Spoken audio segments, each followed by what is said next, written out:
पर्यावरण के प्रकार में प्राकृतिक मानव निर्मित पर्यावरण। तो मानव निर्मित में कौन कौन आ जाई? फसल उत्पादन, वाणिज्यिक व्यापारिक संकुलन, औद्योगिक संकुलन एवं परिवहन संकुलन। फसल उत्पादन, वाणिज्यिक व्यापारिक संकुलन, औद्योगिक संकुलन एवं परिवहन संकुलन आदि इसके अंतर्गत आते हैं। एक बाद ऊर्जा के संगठक में कौन है जी? इसके अंतर्गत सौरिक ऊर्जा और भूतापीय ऊर्जा को सम्मिलित किया जाता है। सौरिक ऊर्जा और भूतापीय ऊर्जा को संकुलित किया जाता है। एक बाद बाटे रियो पृथ्वी सम्मेलन 1992 के दौरान वैश्विक पर्यावरण सुविधा की स्थापना की गई, जो अल्प विकसित देशों को अल्प विकसित देश निधि यानी यूएनएफसीसी के तहत निधि उपलब्ध कराती है। यानी यूएनएफसीसी के तहत कौन? पृथ्वी शिखर सम्मेलन के तहत अल्प विकसित देश के निधि उपलब्ध करावल जाला। पृथ्वी शिखर सम्मेलन 1992 में जनवरी ओकरा के एजेंडा 21 समझौता कहल जाला। एक बार रियो +5 यानी 5 वर्ष बाद 1997 में भई रहे न्यूयॉर्क में। रियो +10 यानी 2002 में भई रहे जोहान्सबर्ग में अफ्रीका में। और 2012 में यानी +20 यानी 20 वर्ष बाद फिर रियो डी जेनेरियो ब्राजील में भई रहे। राष्ट्रीय हरित न्यायाधिकरण एनजीटी की स्थापना भारत सरकार द्वारा 18 अक्टूबर 2010 के कइल गई रहे। पर्यावरण संरक्षण अधिनियम 1986 में रहे, जौना के छाता विधान भी कहल जाला। प्रथम मानव पर्यावरण सम्मेलन जून 1972 जौन स्टॉकहोम सम्मेलन भई रहे, ओकरे में निर्णय लिहल गई कि पर्यावरण संरक्षण अधिनियम 1986 पारित कल गई। संयुक्त राष्ट्र के प्रथम पर्यावरण सम्मेलन जून 1972 ईस्वी स्टॉकहोम के सम्मेलन के निर्णय को क्रियान्वित करने के लिए पर्यावरण संरक्षण अधिनियम 1986 को पारित किया गया। इसे छाता विधान के नाम से जाना जाता है। यानी पर्यावरण संरक्षण अधिनियम 1972 के तहत लागू भई रहे और छाता विधान एकरा कहल जाला। भोपाल गैस त्रासदी के बाद भारत सरकार के संविधान के अनुच्छेद 253 के तहत पर्यावरण संरक्षण अधिनियम 1986 को पारित किया गया था। तो पर्यावरण संरक्षण अधिनियम किसके तहत पारित किया गया था? किस अनुच्छेद 253 के तहत? इको मार्क 1991 से स्टार्ट भई रहे। इको मार्क 1991 ऐसा उत्पाद होला जो पर्यावरण के प्रति मैत्रीपूर्ण होला, ओकरा के इको मार्क कब से स्टार्ट होला? 1991 से। फिर स्टॉकहोम सम्मेलन 1972 में भई रहे। पर्यावरण पर पहला विश्व वैश्विक शिखर सम्मेलन 1972 में स्टार्ट भई रहे, जो में स्टॉकहोम सम्मेलन कहल जाला। 1972 में स्टॉकहोम सम्मेलन आ पहला वैश्विक शिखर सम्मेलन भई रहे, जना के स्टॉकहोम अंतर्राष्ट्रीय सम्मेलन भी कहल जाला। एक बाद UNEP United Nation Environment Programme यानी संयुक्त राष्ट्र पर्यावरण कार्यक्रम का स्थापना 1972 में भई रहे। संयुक्त राष्ट्र पर्यावरण कार्यक्रम का स्थापना 1972 में भई रहे। एकर मुख्यालय नैरोबी में बाटे। एक बार राष्ट्रीय पर्यावरण अभियांत्रिकी शोध संस्थान है नेरी। राष्ट्रीय पर्यावरण अभियांत्रिकी शोध संस्थान कहाँ बाटे? नेरी, जना कहल जाला। 19 एकर स्थापना 1998 में नागपुर में। राष्ट्रीय पर्यावरण अभियांत्रिकी शोध संस्थान जना के नेरी कहल जाला, एकर स्थापना 1998 में नागपुर में भई रहे। एकर टोटल 5 गो क्षेत्रीय प्रयोगशाला बाटे। कगो? 5 गो। दिल्ली, मुंबई, चेन्नई, कोलकाता।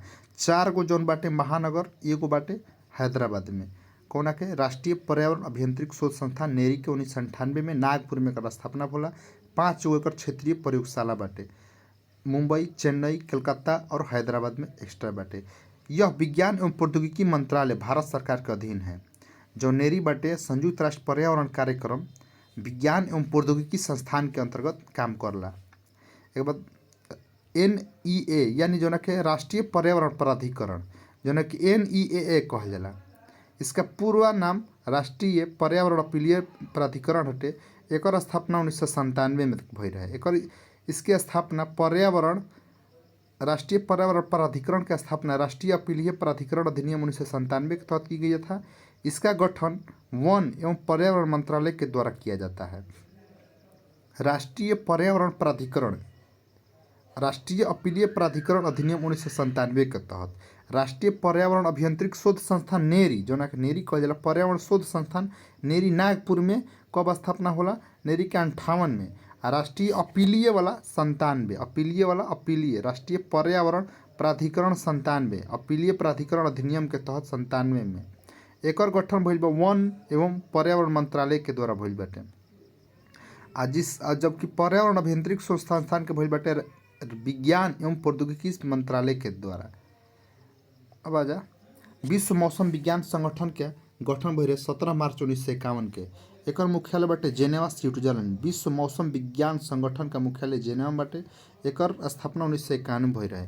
पर्यावरण एजेंसी पर्यावरण संरक्षण एजेंसी का स्थापना 1970 में भइल बाटे। पर्यावरण संरक्षण एजेंसी का स्थापना 70 में भइल बाटे। तो को हो गइल पर्यावरण संयुक्त राष्ट्र पर्यावरण कार्यक्रम 1972 यूएनईपी एकर मुख्यालय नैरोबी बाटे केन्या में। एक राष्ट्रीय पर्यावरण अभियांत्रिक शोध संस्थान नेरी जोना का स्थापना 1998 में नागपुर में एकर मुख्यालय। राष्ट्रीय पर्यावरण प्राधिकरण के स्थापना 1997 में एकर गठन भइल वन एवं पर्यावरण मंत्रालय के अंतर्गत। विश्व मौसम का स्थापना 1991 में भइल बाटे। एकर मुख्यालय जेनेवा। राष्ट्र पर्यावरण संरक्षण एजेंसी का स्थापना 1970 में एकर यह संयुक्त राष्ट्र अमेरिका के संयुक्त एजेंसी है। एक बाद बाटे गैर सरकारी पर्यावरण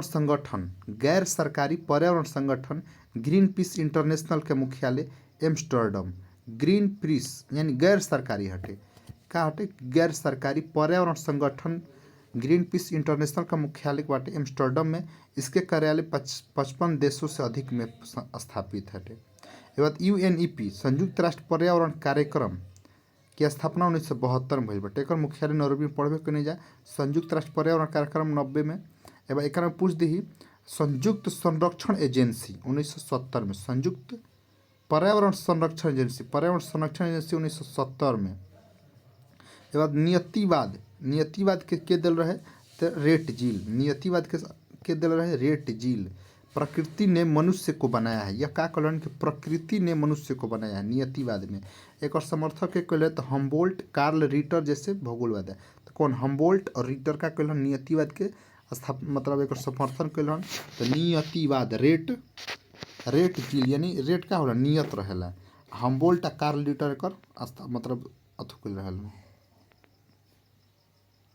एवं संभववादी के विडाल डी लबलास संभववादी के कहल रहे विडाल डी लबलास नियतिवादी के विरोध में कराई रहे। संभववादी नियतिवाद कहल रहे कि प्रकृति ने मनुष्य को बनाया है। संभववादी में लबलास दिल रहे। एकर के समर्थन कैले रहे तो ब्रूंज ईसा बोमेन फ्रेबे फाइब्रे और डिमांजिया एकर समर्थन कैले रहा। ए बाद एक में क्या कहल मनुष्य पर्यावरण को इतना परिवर्तित कर सकता है कि परिवर्तित पर्यावरण को मनुष्य एवं उसके सहज समाज हेतु अनुकूल हो जाए। यानी मानव प्रकृति पर विजय प्राप्त कर चुका है एवं उसमें हर प्रकार के परिवर्तन कर सकता है। तो के दिल रहे संभववादी लबलास दिल रहे। आ संभववादी अगर शब्द पूछी तो फैब्रे। संभववादी के दिल रहे शब्द पूछी तो फैब्रे। संभववादी नियति के दिल रहे रेट जील। संभववादी के दिल रहे लबलास। एक में परिवर्तन कइल जा सकता संभववादी में। शब्द पूछी तो फैब्रे। एक बाद अब नवनियतिवाद के ग्राफिट टेलर व स्पेट। नवनियतिवाद के दिल रहे तो ग्राफिट टेलर व एच से स्पेट दिल रहे। एकर का कहल चाहता कि प्रकृति का अत्यधिक दोहन विनाशकारी हो सकता है। नवनियतिवाद में कहा गइल बा कि प्रकृति का अत्यधिक दोहन विनाशकारी हो सकता है और रुको और जाओ यानी स्टॉप एंड गो की नियति अपनाने को कहा था। रुको और जाओ वस्तुतः टिकाऊ या सतत विकास एवं नवनियतिवाद अवधारणा से ही संबंध रखता है। यानी टिकाऊ या सतत विकास नवनियतिवाद अवधारणा से ही संबंध रखता है। एवं संस्कृति निश्चयवाद की अवधारणा सावर दिल रहे। संस्कृति वाला सावर यह क्या कर रहे कि संस्कृति निश्चयवाद की अवधारणा विशेष रूप से संयुक्त राज्य अमेरिका में प्रचलित है। तो इसके अनुसार भारत मानव अपनी आवश्यकताओं के अनुसार अपनी तकनीकी का विकास कर सकता है। संस्कृति निश्चयवाद के दिल रहे तो सावर दिल रहे। ये क्या कहल जाला इसके अनुसार मानव अपनी आवश्यकताओं के अनुसार तकनीकी का विकास कर सकता है। तो 4 गो हो गल। नियतिवाद रेट जील एक में क्या कहले प्रकृति ने मनुष्य को बनाया है। संभववादी में ब्रूंज ब्रुंज ईसा और बोरोमेन फ्रोबे और डिमांजिया एक समर्थन कर रहन के दिल रहे तो लपलास विडाल डी लपलास संभववादी के रहे लपलास। ई का कहले कि प्रकृति जौन बाटे मनुष्य जैसन चाहे ओकरा के बना सकता। आ संभववाद शब्द के दिल रहे तो फफरे दिल रहन। नवनियतिवाद के दिल रहे तो ग्राफिट टेलर व स्पेट दिल रहन। ई का कहल था रुको और जाओ के दिल रहे नवनियतिवाद। और एक में क्या कहल बा वस्तुतः टिकाऊ या सतत विकास एवं नव नियतिवाद अवधारणा से ही संभव है। यानी स्टॉप एंड गो नव नियतिवाद संस्कृति निश्चयवाद ओ सावर दिल रहन। ये संयुक्त राज्य अमेरिका में सबसे ज़्यादा प्रचलित बाटे। पर्यावरण में एक अंतः निर्मित स्वतः नियंत्रण होती है जिसे होम्योस्टेटिक क्रियाविधि कहते हैं। पर्यावरण में एक अंतः निर्मित स्वतः नियंत्रक क्रियाविधि होती है जौना के होम्योस्टेटिक क्रियाविधि कहल जाला। पर्यावरण में एक अंतः निर्मित स्वतः नियंत्रक क्रियाविधि होला जौना का कहल जाला होम्योस्टेटिक क्रियाविधि। होम्योस्टेटिक जौन का होला स्वतः नियंत्रक होला होम्योस्टेटिक क्रियाविधि कहल जाला। अमेरिका की प्रसिद्ध भूगोलवेदा मिस सैम्पन्स के अनुसार मानव अपने पर्यावरण की उत्पत्ति है। मानव जो है अपने पर्यावरण की उत्पत्ति है। क्या कल रहे सैंपल में से सैंपल का कल रहे मानव अपने पर्यावरण की उत्पत्ति है सैंपल कल रहे। डार्विन के अनुसार पर्यावरण में संघर्ष करके मानव स्वरूप में पहुंचा है। डार्विन के अनुसार पर्यावरण में संघर्ष करके वर्तमान रूप में मानव पहुंचा है। सतत विकास के प्रति पूर्ण समर्थन व्यक्त किया गया एजेंडा 21 में 1992 ईस्वी में। प्रथम पृथ्वी सम्मेलन 1992 में एजेंडा 21 घोषित किया गया जिसमें सतत विकास के प्रति पूर्ण समर्थन व्यक्त किया गया। 2012 के रियो 20 सम्मेलन के घोषणा पत्र का शीर्षक था द फ्यूचर वी वांट। इस सम्मेलन में भारत ने हरित अर्थव्यवस्था को प्रोत्साहित करने की आवश्यकता पर बल दिया था। कब 2012 ईस्वी में 2012 ईस्वी में रियो जो कि 20 सम्मेलन के घोषणा पत्र शीर्षक का रहे द फ्यूचर वी वांट। यही सम्मेलन में भारत ने हरित अर्थव्यवस्था को प्रोत्साहित करने की आवश्यकता पर बल दिया था। तो 2012 में रियो 20 कहल जा रहा है का नाम है द फ्यूचर वी वांट। सतत विकास या अस्थायी विकास के अवधारणा के सर्वप्रथम प्रतिपादन ब्रॉटलैंड 1987 में दिल रहन। सतत विकास या अस्थायी विकास की अवधारणा के समर्थन के प्रतिपादित कर रहे तो ब्रॉटलैंड 1987 ईस्वी में। सतत विकास या अस्थायी विकास की अवधारणा के सर्वप्रथम प्रतिपादन के कर रहे ब्रॉटलैंड 1987 ईस्वी में। सतत विकास या अस्थायी विकास की अवधारणा के सर्वप्रथम प्रतिपादन के कर रहे ब्रॉटलैंड 1987 ईस्वी में।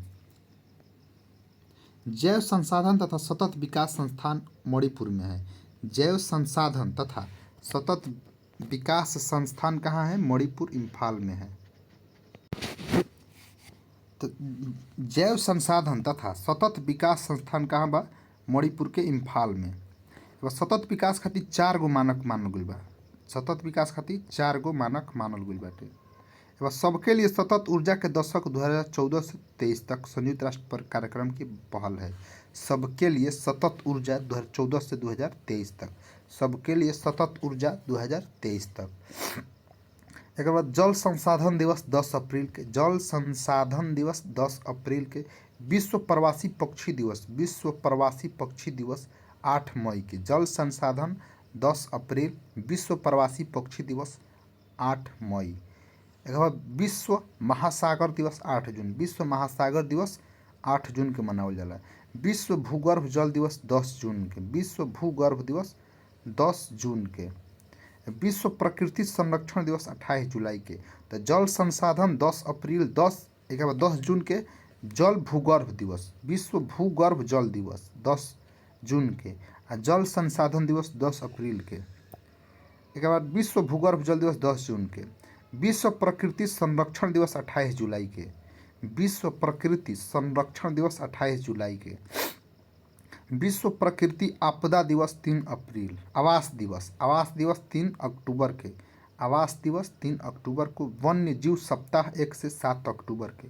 वन्य जीव सप्ताह 1 से 7 अक्टूबर। विश्व शाकाहार दिवस 6 अक्टूबर को। विश्व शाकाहारी दिवस 6 अक्टूबर के मनावल जाला। विश्व शाकाहारी दिवस 6 अक्टूबर के। विश्व आपदा नियंत्रण दिवस 13 अक्टूबर। विश्व शाकाहारी दिवस 6 अक्टूबर के। विश्व आपदा नियंत्रण 13 अक्टूबर। विश्व आपदा नियंत्रण 13 अक्टूबर के। विश्व राष्ट्रीय पर्यावरण जागरूकता माह 19 अक्टूबर से 18 नवंबर तक। पर्यावरण जागरूकता माह 18 अक्टूबर से 19 अक्टूबर से 18 नवंबर। विश्व पर्यावरण संरक्षण दिवस 28 नवंबर के। विश्व पर्यावरण संरक्षण दिवस 28 नवंबर के। राष्ट्रीय ऊर्जा संरक्षण दिवस 14 दिसंबर। ऊर्जा संरक्षण 14 दिसंबर। पर्यावरण संरक्षण 28 नवंबर। एक बाद वन महोत्सव जुलाई एवं फरवरी के प्रथम सप्ताह में वन महोत्सव मनावल जाला। वन महोत्सव कब मनावल जाला? जुलाई एवं फरवरी के प्रथम सप्ताह में। एक बाद रियो 10 यानी जोहान्सबर्ग में जो 2002 में भई रहे ओकरा में एजेंडा 21 के क्रियान्वयन के लक्ष्य दोहरावे खातिर विकास पर MDG को लागू करे के लक्ष्य निर्धारित करे। MDG यानी सहस्त्रवादी विकास लक्ष्य। सहस्त्रवादी विकास लक्ष्य के वही निर्धारित कल रहे। फिर रियो जो 12 में भई रहे, रियो 12 में जो ब्राजील में भई रहे, एकरा में 3 गो तथ्य पर बल दिहल गई रहे। गरीबी में कमी लावे के बा, स्वच्छ ऊर्जा के और सतत विकास करे के बा। सतत विकास, गरीबी में कमी और स्वच्छ ऊर्जा। स्वच्छ ऊर्जा, गरीबी में कमी और सतत विकास। स्वच्छ ऊर्जा, सतत विकास और गरीबी में कमी करे के बा। एवं कुआ में तब 2012 ईस्वी में रियो में जौन भई रहे। The future we want Rio 20 यानी 2012 में सम्मेलन के संपूर्ण दस्तावेज रहे। The future we want. एक बाद इससे SDG को सहस्त्र विकास लक्ष्य की समाप्ति के साथ लागू कर दिया गया। यानी सस्टेनेबल डेवलपमेंट लक्ष्य के कब रखल गई? 2012 ईस्वी में। ओकरा से पहले 2 में का रहे? तो MDG जोना के सहस्त्र विकास के लक्ष्य कहल जाला। एवं पर्यावरण संरक्षण खातिर ग्रीन आर्मी प्रोग्राम की शुरुआत ऑस्ट्रेलिया में भई रहे। पर्यावरण के संरक्षण खातिर ग्रीन आर्मी प्रोग्राम की शुरुआत ऑस्ट्रेलिया में भई रहे। प्राकृतिक कृषि के अन्वेषक मोसानोबु फुकुओका है। तो फुकुओका है प्राकृतिक कृषि के अन्वेषक कौन है? तो फुकुओका। प्राकृतिक कृषि के अन्वेषक कौन है? फुकुओका। प्राकृतिक कृषि के अन्वेषक कौन है? फुकुओका। ओंकोलॉजी शब्द दिल रहन पारिस्थितिकी तो हैकले ओकेलॉजी के दिल है हैकले दिल रहन। एक पारिस्थितिकी एक बाद यूजिन ओडम का कल रहन पारिस्थितिकी प्रकृति के संरचना एवं प्रक्रिया का अध्ययन है। यूजिन ओडम का कहले रहन प्रकृति की संरचना एवं प्रक्रिया का अध्ययन है पारिस्थितिकी। प्रकृति की संरचना एवं प्रक्रिया का अध्ययन है पारिस्थितिकी के कल रहे ओडम कल रहन। ओडम का कल रहन पारिस्थितिकी जो है पृथ्वी प्रकृति की संरचना एवं प्रक्रिया का अध्ययन है पारिस्थितिकी। पारिस्थितिकी तंत्र पारिस्थितिकी की आधारभूत कार्यात्मक इकाई है। पारिस्थितिकी तंत्र पारिस्थितिकी की आधारभूत कार्यात्मक इकाई है पारिस्थितिकी तंत्र। वस्तुतः पारिस्थितिकी तंत्र एक खुला तंत्र है। पारिस्थितिकी तंत्र क्या है? एक खुला तंत्र है। एक बाद उत्पाद जैविक एवं अजैविक संगठनों के बिचौलियों का कार्य करता है। उत्पादक जो है जैविक एवं अजैविक के संगठकों के बीच बिचौलिया कार्य कौन करता है? उत्पादक जो है जैविक एवं अजैविक के बीच का बिचौलियों कार्य करता है उत्पादक। कुछ उपभोक्ता दूसरे जीव के ऊपर निवास करते हैं और उन्हीं पर भोजन प्राप्त करते हैं, उनको परजीवी यानी पैरासाइट कहते हैं। कुछ उपभोक्ता दूसरे पर निवास भी करते हैं, उस पर भोजन करते हैं, उसको क्या कहते हैं? परजीवी कहल जाला, जोना के पैरासाइट। कुछ जंतु दूसरे जंतुओं का शिकार करके अपना भोजन प्राप्त करते हैं, जिन्हों के प्रीडेटर्स कहल जाला। शिकार करके भोजन करी ओकरा के प्रीडेटर्स कहल जाई। एकरा अंतर्गत द्वितीय और तृतीय श्रेणी के उपभोक्ता भी आते हैं। कुछ जंतु सर्वाहारी होते हैं, जैसे मनुष्य क्या होते हैं? जो दोनों खाते हैं। यानी द्वितीय और तृतीय कौन हो जाते हैं? जोना के प्रीडेटर्स कहल जाला। और परजीवी दूसरा पर निवास करी और भोजन करी परजीवी। प्रीडेटर्स द्वितीय और तृतीय श्रेणी के उपभोक्ता वाला। अकार्बनिक घटक में पूरा तत्व आ जाई। अकार्बनिक घटक में कौन कौन आ जाई? पूरा तत्व और अमोनिया NH3 और CO2 भी आ जाला। अकार्बनिक घटक में कार्बनिक CO2 कार्बन डाइऑक्साइड भी अकार्बनिक तत्वों में आ जाएगी। कार्बन डाइऑक्साइड को नाम है अकार्बनिक घटक में। अमोनिया भी NH3 जो ना कहल जाला कार्बनिक घटक में आ जाई।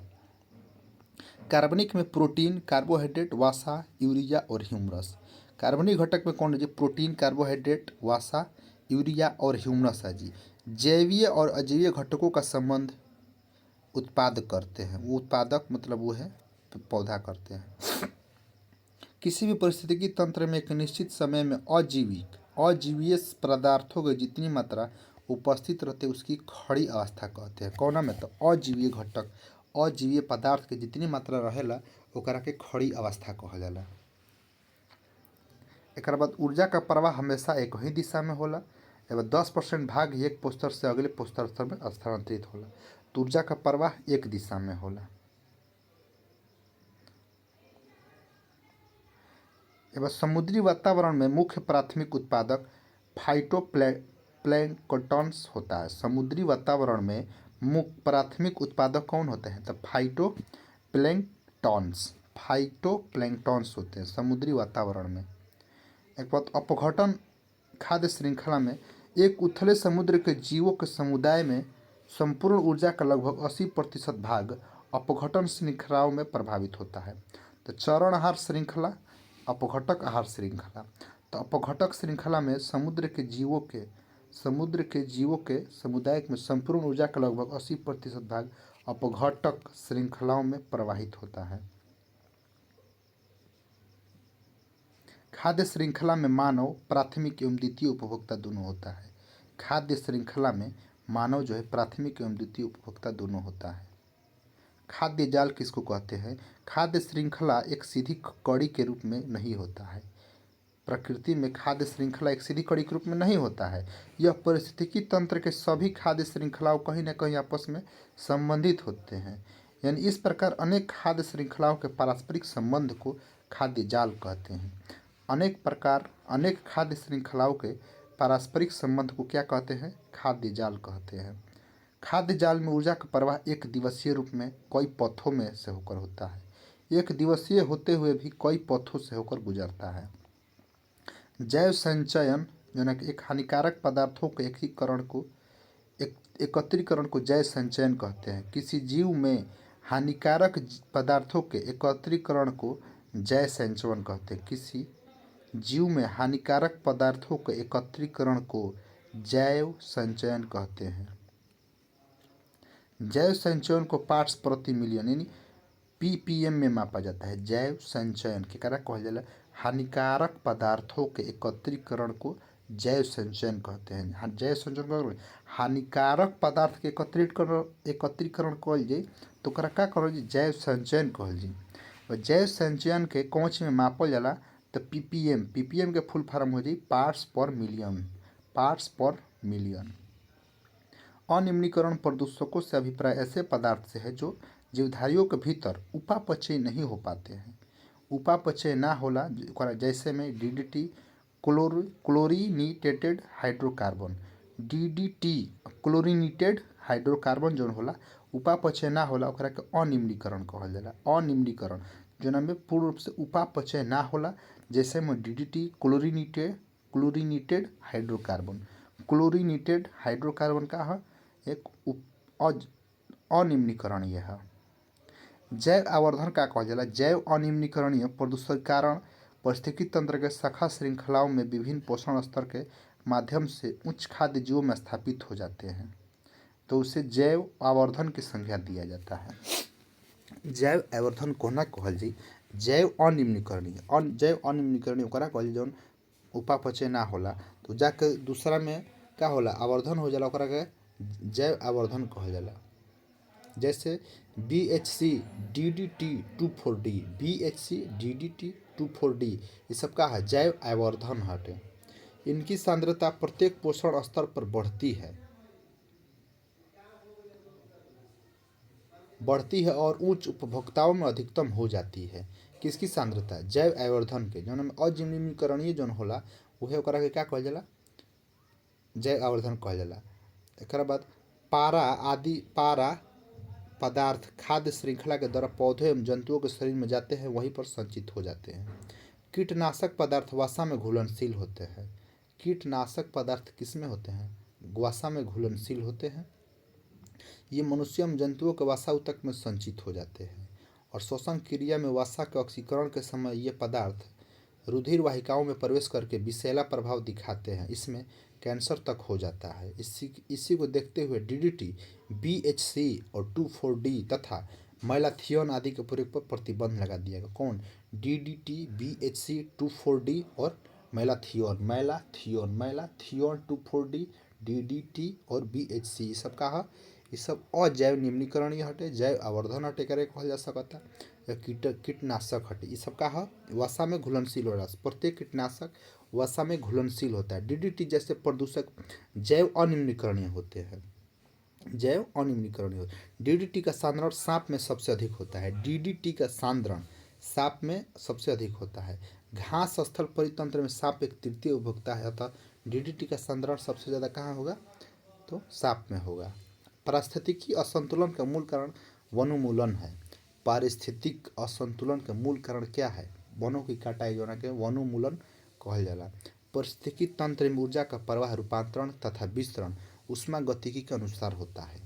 पारिस्थितिकी तंत्र में ऊर्जा का प्रवेश तथा रूपांतरण तथा विस्तरण ऊष्मा गतिकी के नियम के अनुसार होता है। ऊष्मा गतिकी का प्रथम नियम जो है ऊर्जा संरक्षण के नियम पर कार्य करता है। ऊर्जा का न तो उत्पन्न किया जा सकता, न ही ह्रास किया जा सकता है, और उस नियम को ऊर्जा के रूपांतरण किया जा सकता है। लिंडमैन ने 10% का नियम दिया था। लिंडमैन ने 10% का नियम दिया था। अपघटक उपयुक्त सभी पोषक तत्वों से आहार ग्रहण करते हैं। अपघटक जो है प्रथम, द्वितीय और तृतीय में सभी से क्या करते हैं? प्रथम पोषण स्तर 1 स्वपोषी जीव प्राथमिक उत्पादक भी आते हैं।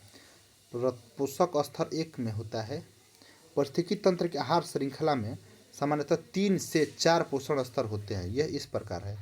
पोषण स्तर 1 में स्वपोषी जीव या प्राथमिक उपभोक्ता आते हैं। पोषण स्तर 2 में प्राथमिक उपभोक्ता। स्वपोषी जीव या प्राथमिक उत्पादक पोषक स्तर 1 में, 2 में प्राथमिक उपभोक्ता, तीसरा में द्वितीय उपभोक्ता और तीसरा में सर्वाहारी या अंतिम उपभोक्ता। अपघटक सभी पोषण स्तरों से आहार ग्रहण करते हैं। पोषण स्तर हटे, पोषण स्तर 4 गो, पोषण स्तर 4 गो हो जाए, 3 या 4 गो पोषण स्तर हो जाए।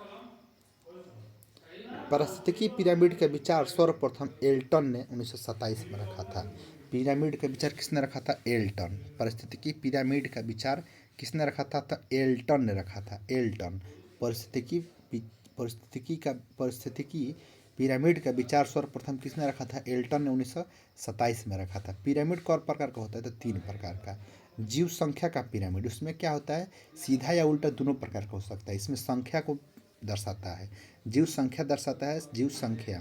तो किसने दिया था? एल्टन ने दिया था। एल्टन ने पिरामिड दिया था कौ प्रकार का? 3 प्रकार का। जीव संख्या में हुई तो सीधा और उल्टा दोनों हो जाएगा। जीव भार का पिरामिड, यह भी सीधा और उल्टा दोनों हो जाएगा। अगर वन और घास, पारिस्थितिकी तंत्र के पिरामिड सीधा बनेंगे। अगर वन और घास हो जाए तो क्या हो जाए? सीधा बने। लेकिन अगर तालाब हो जाए तो उल्टा, तालाब हो जाए तो उल्टा, क्योंकि इसमें प्राथमिक उत्पादकों की संख्या अधिक होते हुए भी भार कम होता है। जीव भार का जो है सीधा या उल्टा दोनों बनेगा। सीधा कब बनेगा? पशु या घास रहे, वन और घास स्थल रही, वन या घास स्थल रही तो सीधा बनी, लेकिन तालाब रही तो क्या बनी? उल्टा बनी। काहे उल्टा बनी? कहीं एक में प्राथमिक उत्पादक की संख्या तो अधिक होला लेकिन भार कम होता है, इसीलिए इसको क्या कहते हैं? इसको उल्टा हो जाता है। संचित ऊर्जा का पिरामिड हमेशा सीधा होला। संचित ऊर्जा का पिरामिड हमेशा 3 प्रकार का पिरामिड हो गया। संख्या, भार, ऊर्जा। संख्या हमेशा, संख्या जो है उल्टा या सीधा दोनों, भार जो है उल्टा सीधा दोनों हुई। सीधा कब हुई? वन और घास रही तो। उल्टा कब हुई? तालाब में। जबकि ऊर्जा में हमेशा सीधा ही हुई। नल जल चक्र को ओडम ने गैसीय चक्र में सम्मिलित किया था। जल चक्र को ओडम ने गैसीय चक्र में सम्मिलित किया था। जल चक्र को ओडम ने गैसीय चक्र में सम्मिलित किया था। जल चक्र को ओडम, किसने? तो ओडम ने गैसीय चक्र में सम्मिलित किया था। जल चक्र को किसने? तो ओडम ने गैसीय चक्र में सम्मिलित किया था, ओडम ने। एक बाद परिस्थितिकीय अनुकरण। एक बाद आग लगने के कारण घासों की अगर तो भूमि पथरीली हो जाती है और बंजर हो जाती है। एक बाद लाइकेन के उगरे खातिर बढ़िया रही सूखी घास के अगर जरा दिया जाता तो उजा का हो पथरीली बंजर हो जाई और लाइकेन के उगरे खातिर उजा बढ़िया हो जाई। एक बाद क्या बाटे? समुदायों का पूर्ण क्रम जो क्रमशः एक निश्चित स्थान पर बदलता है उसको सीयर कहते हैं। समुदायों का पूर्ण क्रम जो क्रमशः एक निश्चित स्थान पर बदलता है उसे सीयर कहते हैं। समुदायों का पूर्ण क्रम जो क्रमशः एक निश्चित स्थान पर बदलता है उसे क्या कहते हैं? उसको सीयर कहते हैं, उसको सीयर कहते हैं। पारिस्थितिकी पदछाप। पारिस्थितिकीय घटकों की वह आवश्यक मात्रा जो मनुष्य को उसकी जीवन शैली के सुचारू रूप से चलाने के लिए आवश्यक होता है पारिस्थितिकी पदछाप कहते हैं। पारिस्थितिकी पदछाप के माप का इकाई भूमंडलीय हेक्टेयर है। पारिस्थितिकी पदछाप का माप की इकाई क्या है? भूमंडलीय हेक्टेयर है। एक यूकेलिप्टस वृक्ष को पर्यावरण का शत्रु कहा जाता है। यूकेलिप्टस वृक्ष को क्या कहते हैं? पर्यावरण का शत्रु कहा जाता है। अर्निस्ट नेस्ट ने 1973 ईस्वी में सर्वप्रथम गहन परिस्थितिकी शब्द दिया था। गहन परिस्थितिकी शब्द के दिल रहे तो अर्निस्ट नेस्ट दिल रहे गहन। गहन परिस्थितिकी के दिल रहे तो अर्निस्ट नेस्ट दिल रहे। अर्निस्ट नेस्ट गहन परिस्थितिकी शब्द दिल रहन। एक बाद स्थिर जल के आवास लैंटिक आवास के अंतर्गत आते हैं। स्थिर जल के आवास जो है लैंटिक आवास के अंतर्गत आते हैं, जैसे आर्द्र भूमि, तालाब, झील, जलाशय, ये सब किस आवास में आते हैं? लैंटिक आवास में। लैंटिक आवास में जल वाला में जितना भी भूमि आई ये सब लैंटिक आवास हो जी। दो भिन्न समुदाय के बीच का संक्रमण क्षेत्र को इकोटोन कहा जाता है। दो भिन्न समुदाय के बीच संक्रमण क्षेत्र को इकोटोन कहते हैं। एक बाद पारिस्थितिकी की घटती उत्पादकता के क्रम में सही अनुक्रम कौन है? तो मैंग्रोव, घास स्थल, झील और महासागर। परितंत्रों की घटती उत्पादकता के क्रम में तो सबसे ज़्यादा उत्पादकता कहाँ हुई? मैंग्रोव में, एक बाद घास स्थल में, एक बाद झील में, सबसे कम महासागर में। तो सबसे ज़्यादा मैंग्रोव में, एक बाद घास स्थल में, एक बाद झील में, एक बाद महासागर में। मैंग्रोव, घास स्थल, झील, महासागर में सबसे कम हो जाए। फिकोनोक्वालिन किसी जल के निकाय में घनत्व प्रवणता को दर्शाता है। घनत्व प्रवणता को कौन दर्शाता है? तो पिक्नोक्लाइन घनत्व के प्रवणता को दर्शाता है, पिक्नोक्लाइन। एवं लवणता को कौन दर्शाता है? हेक्लोलाइन लवणता को दर्शाता है। थर्मोक्लाइन गहराई के साथ तापमान परिवर्तन को दर्शाता है। थर्मोक्लाइन जो है गहराई के साथ तापमान को दर्शाता है, थर्मोक्लाइन गहराई के साथ तापमान को दर्शाता है, थर्मोक्लाइन। हेक्लोलाइन लवणता दर्शाता है। घनत्व प्रवणता कौन दर्शाता है? पिक्नोक्लाइन। एक 1962 ईस्वी में प्रकाशित पुस्तक साइलेंट स्प्रिंग के लेखक रेचल कार्सन थे। 1962 ईस्वी में प्रकाशित साइलेंट स्प्रिंग के लेखक कौन है? रेचल कार्सन थे, जो अमेरिकी जीव वैज्ञानिक थे। एक बाद पलाची माड़ा का संबंध केरल से है। पलाची माड़ा का संबंध केरल से है। ग्रीन आर्मी का प्रारंभ ऑस्ट्रेलिया ने किया था। पर्यावरण संरक्षण खातिर ग्रीन आर्मी का संबंध प्रारंभ ऑस्ट्रेलिया के लिए रहे। प्रारंभ में जैव विविधता शब्द अंग्रेजी शब्द बायोलॉजिकल डाइवर्सिटी के रूप में रेमंड एवं दासमैन ने 1968 ईस्वी में एक पुस्तक a different kind of country में दिया था। तो जैव विविधता शब्द के दिल रहे तो दासमैन दिल रहन। दासमैन ने जैव विविधता शब्द 1968 ईस्वी में दासमैन दिल रहन। बाद में विविधता को अंग्रेजी शब्द में परिवर्तित कर बायोडाइवर्सिटी के रूप में रोसेन दिल रहन। तो प्रारंभ में जैव विविधता शब्द दिल रहन दासमैन, फिर बाद में जैव विविधता रहे। अब जैव विविधता को अंग्रेजी शब्द बायोलॉजिकल डाइवर्सिटी से परिवर्तित करके बायोडाइवर्सिटी दे दिल रहन रोसेन। बायोडाइवर्सिटी रोसेन और biological diversity Dasmann. Biological diversity Dasmann. Biodiversity Rosen दिल रहन। रोसेन 1985 ईस्वी में। रोसेन कब दिल रहन? 1985 ईस्वी में। रोसेन 1985 में। यद्यपि संकल्पना रूप में एक शब्द का प्रयोग प्रथम बार प्रसिद्ध वैज्ञानिक विल्सन ने दिया था। संकल्पना रूप में एक शब्द का प्रयोग सर्वप्रथम के लिए विल्सन के रहन। विल्सन। एक बार 1992 के पृथ्वी सम्मेलन में जैव विविधता शब्द को परिभाषित किया गया था। तो जैव विविधता 1992 में प्रथम बार परिभाषित किया गया था। जैव विविधता शब्द के परिभाषित कब हुए रहे? 1992 ईस्वी में। संयुक्त राष्ट्र का संघ ने 11 से 20 के दशक को जैव विविधता का दशक किया गया था। 11 से 20 तक के दशक को क्या कहते हैं? जैव विविधता का दशक। 1120 तक के 1120 तक के दशक को जैव विविधता का दशक कहल जाला। लेकिन पूछी जैव विविधता शब्द के दिल रहे? तो दासमैन बायोलॉजिकल डाइवर्सिटी आ रोसेल दिल रहे बायोडाइवर्सिटी और विल्सन दिल रहे संकलात्मक रूप में दिल रहे। आ परिभाषित कब कल रहे? 1992 ईस्वी में परिभाषित कल भी रहे। 1120 तक के दशक घोषित कल भी रहे। एक बाद जैव विविधता अल्फा, बीटा और गामा नामक श्रेणियों में विभाजित की जाती है। यह विभाजन वर्ष 1972 में व्हिटेकर ने किया था। जैव विविधता अल्फा, बीटा और गामा में नामक श्रेणियां में विभाजित किया जा सकता है। यह विभाजन 1972 में भई रहे। एक बाद अल्फा में आवासीय क्षेत्र के मध्य प्रजातियों की विविधता को दर्शाता है। अल्फा क्षेत्र में क्या दर्शाता है? जैव विविधता मापने के लिए गणितीय सूचकांकों में से अल्फा सूचक स्थानीय स्तर पर किसी समुदाय या आवासीय क्षेत्र के माध्य प्रजाति विविधता को दर्शाता है। अल्फा क्या दर्शाई? आवासीय या समुदाय क्षेत्र के माध्य प्रजाति विविधता का दर्शाई। बीटा का दर्शाई स्थानीय एवं क्षेत्रीय विविधता का अनुपात होता है। बीटा का हुई यह क्षेत्र, बीटा का हुई स्थानीय क्षेत्रीय विविधता का अनुपात होता है। जबकि अल्फा का हुई आवासीय क्षेत्र के माध्य प्रजाति विविधता को दर्शाता है। क्षेत्र का माध्य दर्शाई अल्फा, बीटा का दर्शाई स्थानीय और क्षेत्रीय विविधता का अनुपात रहे। बीटा विविधता का दर्शाई स्थानीय और क्षेत्रीय। गामा का दर्शाई यह भौगोलिक कारकों पर निर्भर करता है। तो यह जो है यह विविधता अल्फा एवं बीटा विविधता के अवयवों का गुणनफल होता है।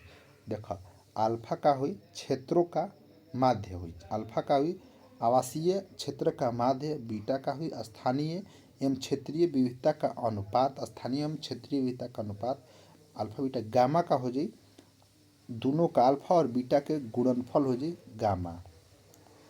एक बाद 10 डिग्री उत्तरी और 10 डिग्री अक्षांश के मध्य सबसे ज़्यादा जैव विविधता पावल जाला। सर्वाधिक जैव विविधता उष्णकटिबंधीय वर्षावनों में या डिग्री पूछ दी तो 10 डिग्री उत्तरी और 10 डिग्री दक्षिणी अक्षांश में सर्वाधिक पावल जाला। एकरा को अनुकूलम बायोम भी कहल जाला। एकरा में क्या कहल जाला? अनुकूलम बायोम कहल जाला। उच्चतर अक्षांशों की तुलना में निम्न अक्षांशों में जैव विविधता अधिक होला। उच्चतर अक्षांश की तुलना में निम्नतर अक्षांश में जैव विविधता का होला? अधिक होला। एक बाद पर्वतीय क्षेत्रों में उच्चतर अक्षांशों की तुलना में यानी चोटियों की तुलना में निम्न अक्षांशों यानी घाटियों में जैव विविधता अधिक हुई। यानी पहाड़ पर जीव तो पहाड़ पर सबसे ऊँच पना हुई इतना जैव विविधता जितना नीचे हुई।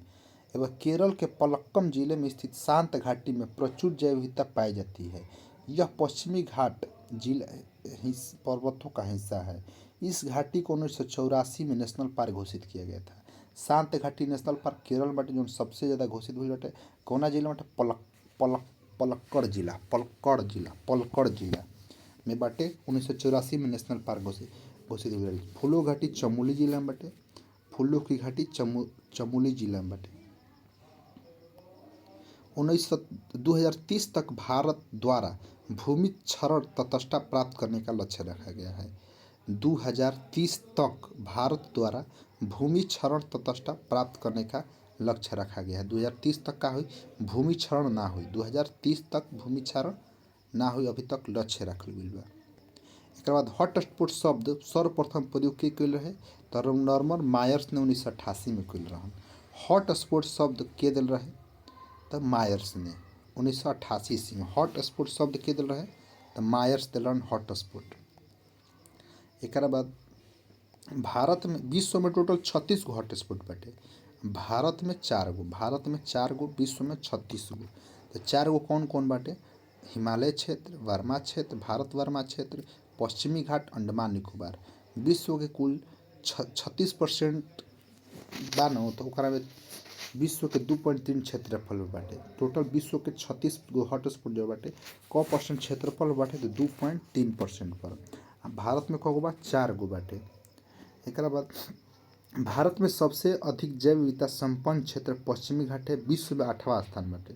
सबसे अधिक जैव विविधता कहाँ पावल जाला? पश्चिमी घाट में। विश्व में कौवा स्थान बा? तो 8वां स्थान बाटे। संसार के हॉटस्पॉट के अंतर्गत वैश्विक जैव विविधता का 16.86% विश्व में भारत का स्थान बाटे। भारत धारण करला क परसेंट? 16.86%, यानी 1686% भारत जैव विविधता घोषित मतलब ओकरा में समर्थन करेला जैव विविधता में। एवं राष्ट्रीय जैव विविधता प्राधिकरण का मुख्यालय चेन्नई में बाटे। राष्ट्रीय जैव विविधता प्राधिकरण के मुख्यालय कहाँ बाटे? चेन्नई में 2003 ईस्वी में बाटे। जैव विविधता प्राधिकरण के मुख्यालय कहाँ बाटे? चेन्नई में 2003 में एकर बनावल गइल बाटे। एक बाद हिमालय क्षेत्र में पाए जाए वाला प्रमुख जंतु कौन हो जाई? तो हिम लेपर्ड एवं भूरे भालू। हिमालय क्षेत्र में कौन पावल जाला? हिम लेपर्ड और भूरा भालू पावल जाला। हिम लेपर्ड और भूरा भालू पावल जाला कहाँ पर? तो हिमालय क्षेत्र में। नाम दफा में उड़ने वाली गिलहरी, नाम दफा में उड़ने वाली गिलहरी जो कि अति संकटग्रस्त सूची में शामिल कइल गइल बाटे। हिमालय क्षेत्र में हिम लेपर्ड और भूरा भालू कहाँ पावल जाला? हिमालय क्षेत्र में। नाम दफा में उड़े वाली गिलहरी जना के अति संकटग्रस्त जीवों में शामिल कइल बाटे। मरुस्थलीय क्षेत्र में ब्लैक बक, मरुस्थल क्षेत्र में ब्लैक बक जो संकटग्रस्त बाटे, तो संकटग्रस्त बाटे ब्लैक बक। उड़ने वाली गिलहरी जौन बाटे अति संकटग्रस्त बा। एवं पश्चिमी घाट भारत का शीर्ष जैव विविधता वाला क्षेत्र है। पढ़बे के नहीं जा। फ्लाइंग गिलहरी एवं उड़ने वाली छिपकली और लायन टेल्ड मकाक विशिष्ट है। तो फ्लाइंग गिलहरी कहाँ कहाँ पावल जाला? तो नाम दफा में और पश्चिमी घाट में। पश्चिमी घाट में कौन? Lion tailed macaque. Black buck कहाँ पावल जाला? मरुस्थलीय क्षेत्र में। पश्चिमी घाट के पारिस्थितिकी संरक्षण खातिर 2 गो समिति 2011 ईस्वी में माधव गाडगिल समिति या 2013 ईस्वी में कस्तूरी रंगन समिति। कस्तूरी रंगन समिति 2013 में आई रहे, 2011 में आई रहे माधव गाडगिल समिति। 2011 ईस्वी में माधव गाडगिल समिति आई रहे, 2011 ईस्वी में कौन? पश्चिमी घाट के बचावे खातिर। 2013 में कौन आई रहे? कस्तूरी रंगन समिति आई रहे। एवं पश्चिमी घाट में सरकार द्वारा घोषित कई संरक्षित क्षेत्र है। इसमें से 2 गो जैव संरक्षित क्षेत्र एवं 13 गो राष्ट्रीय उद्यान है। तो पश्चिमी घाट में टोटल कौ गो राष्ट्रीय उद्यान? 13 गो। आ 2 गो जैव संरक्षित क्षेत्र बाटे। 13 गो राष्ट्रीय उद्यान आ 2 गो जैव संरक्षित क्षेत्र बाटे पश्चिमी घाट में। तो पश्चिमी घाट भारत का सबसे बड़ा संरक्षित वन है। पूछ दी पश्चिमी घाट भारत का सबसे बड़ा संरक्षित वन है, जिनमें 13 गो राष्ट्रीय उद्यान आ 2 गो का बाटे जैव आरक्षित क्षेत्र में। दर्द निवारक गोली, मार्फिन एवं कैंसर उपचार की दवा टेक्सोल का निर्माण पादपों से किया जाता है। कई एंटीबायोटिक दवाओं का निर्माण सूक्ष्म जीवों से किया जाता है। तो मॉर्फिन कहा दर्द निवारक, टेक्सोल कहा तो कैंसर उपचार, टेक्सोल कहा तो कैंसर उपचार करी टेक्सोल, और दर्द निवारक मार्फिन हो जी जौन सूक्ष्म एंटीबायोटिक दवा हम सूक्ष्म जीवों से।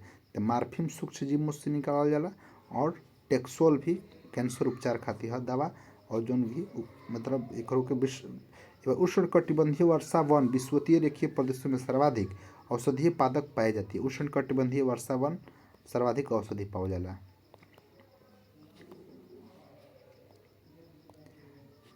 भारत का सबसे बड़ा राष्ट्रीय उद्यान हेमिस बाटे। हेमिस राष्ट्रीय उद्यान कहाँ बाटे? तो लद्दाख केंद्र शासित प्रदेश के पूर्वी भाग में बाटे। हेमिस कहाँ बाटे?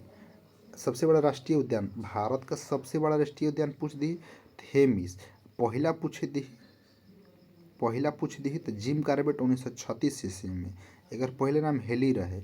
सबसे ऊंचाई पर स्थित पूछ दी तीहे बाटे हेमिस। भारत का सबसे बड़ा राष्ट्रीय उद्यान हेमिस है। यह भारत में सबसे अधिक ऊंचाई पर भी है। भारत का सबसे छोटा राष्ट्रीय उद्यान साउथ बटन अंडमान निकोबार में बाटे जौना के 0.03 वर्ग किलोमीटर बाटे क्षेत्रफल। तैरता हुआ पूछ दी तो कीबू लामजाओ मणिपुर इम्फाल में बाटे।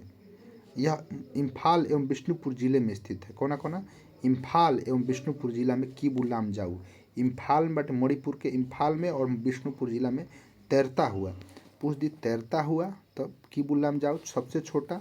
साउथ बटन द्वीप सबसे बड़ा राष्ट्रीय उद्यान हेमिस जौन सबसे अधिक ऊंचाई पर बाटे। जिम कार्बेट 36 जौना के नाम हेली रहे पहले। राष्ट्रीय उद्यान मानवीय हस्तक्षेप से संरक्षित होने के कारण पूर्णतया अपरिवर्तित रहेला। राष्ट्रीय उद्यान जौन बाटे मानव का हस्तक्षेप नइखे हो सकत। मानव का हस्तक्षेप का हो सकत नइखे हो सकत। एक बाद 1977 ईस्वी में राष्ट्रीय पार्क घोषित किया गया कीबू लामजाओ को। इस पार्क का जीव अति संकटग्रस्त संघाई मणिपुरी हिरण यानी संगाई है। रामसर अभिषेक से अंतर्राष्ट्रीय महत्व का घोषित किया गया है। दाचीगम सेंकुरी महामृग कश्मीर में पावल जाला। दाचीगम में कौन पावल जाला? कश्मीरी महामृग जोना के स्टैग कहल जाला। यानी दाचीगम में कौन पावल जाला? महामृग जोना के स्टैग कहल जाला दाचीगम में। एक जिम कार्बेट में गंगा नदी बहेला। एक भारत के पश्चिम वैज्ञानिक सलीम अली वर्डमैन कहल जाला। सलीम अली राष्ट्रीय पक्षी उद्यान जम्मू कश्मीर श्रीनगर में बाटे। देश में सबसे अधिक राष्ट्रीय उद्यान पूछी तो मध्य प्रदेश में। एक बाद गिर जोन बाटे एशियाई शेर खातिर हटे। जल्दापारा एवं काजीरंगा एक सिंह वाला गेंडा खातिर है। तो कौन कौन? काजीरंगा और जल्दापारा और काजीरंगा जौन हटे एक सिंह वाला गेंडा खातिर हटे। काजीरंगा और एक सिंह वाला गेंडा काजीरंगा और जल्दापारा। एक बाद काजीरंगा ऐसा हटे जौन सैटेलाइट से मुक्त हो गई बाटे। सैटेलाइट फोन से लैस हो गई बा काजीरंगा नेशनल पार्क असम वाला जौन सैटेलाइट फोन से युक्त हो चुकल बाटे। कछुआ के चारों प्रजातियां भीतरकनिका नेशनल पार्क उड़ीसा में बाटे। यह मैंग्रोव वन की कई प्रजातियां कछुओं के चारों प्रजातियां ओलिव रिडले कछुआ, ग्रीन सी कछुआ, हॉक्सली कछुआ, लेदरबैक कछुआ पाई जाती है। यहाँ विश्व का सबसे बड़ा ओलिव रिडले कछुआ प्रजनन स्थल है। राजस्थान के भरतपुर जिला में स्थित केवलादेव घना नेशनल पार्क को पक्षियों का स्वर्ग कहा जाता है। तो पक्षियों का स्वर्ग किसको? केवलादेव घना नेशनल पार्क को जो कहा बा भरतपुर बाटे। यहाँ साइबेरियन सारस प्रजनन हेतु प्रवास है। तो पक्षियों का स्वर्ग केवलादेव राष्ट्रीय प्रकाश और साइबेरियन सारस के प्रजनन हेतु बढ़िया बाटे। सारस भी एक पक्षी हटे। यहाँ 2 नदियाँ निकलेला। कौन कौन? बाणगंगा और गंभीरी नदियाँ। बाणगंगा और गंभीरी नदियाँ केवलादेव राष्ट्रीय उद्यान से बाणगंगा एवं गंभीरी नदियाँ प्रवाहित होती है। बाणगंगा एवं गंभीरी नदियाँ कहाँ से? तो केवलादेव से प्रवाहित होला। मार्च 2022 तक भारत में कुल 106 गो राष्ट्रीय उद्यान बाटे। भारत में टोटल राष्ट्रीय उद्यान कौ गो बा? राष्ट्रीय उद्यान 106 गो बाटे। फॉसिल जीवाश्म मध्य प्रदेश में बाटे। ओंकारेश्वर मध्य प्रदेश में, डायनासोर मध्य प्रदेश, कुन्नू मध्य प्रदेश में बाटे। गुगामोल महाराष्ट्र में बाटे। गुगामोल कहाँ बा? महाराष्ट्र में बाटे। चंदोली महाराष्ट्र में, बनेरघाटा कर्नाटक में बाटे। गुगामोल महाराष्ट्र में बा, चंदोली महाराष्ट्र में बाटे। एक बाद गोइंडी तमिलनाडु इंदिरा गांधी राष्ट्रीय उद्यान तमिलनाडु अन्नामलाई में बाटे। गोविंद पशु विहार उत्तराखंड। गोविंद पशु विहार कहाँ बा? उत्तराखंड में बाटे। सिंगालीला मणिपुर। सिंगालीला पश्चिम बंगाल। सिंगालीला कहाँ बा? सिंगालीला पश्चिम बंगाल बाटे। सिंगालीला पश्चिम बंगाल में। एक बाद नियोर वैली पश्चिम बंगाल। नियोर वैली, सिंगालीला और गोरुमारा और जल्दामारा कौन कौन? सिंगालीला, नियोर वैली, गोरुमारा और जल्दापारा ये सब पश्चिम बंगाल में बाटे। एक बाद सरिस्का जौन बाटे राजस्थान के अलवर जिला में बाटे। सरिस्का राष्ट्रीय उद्यान कहाँ बाटे? राजस्थान के अलवर जिला में। बालपक्रम मेघालय बाटे। नामेरी असम में। ओरंग असम में बाटे।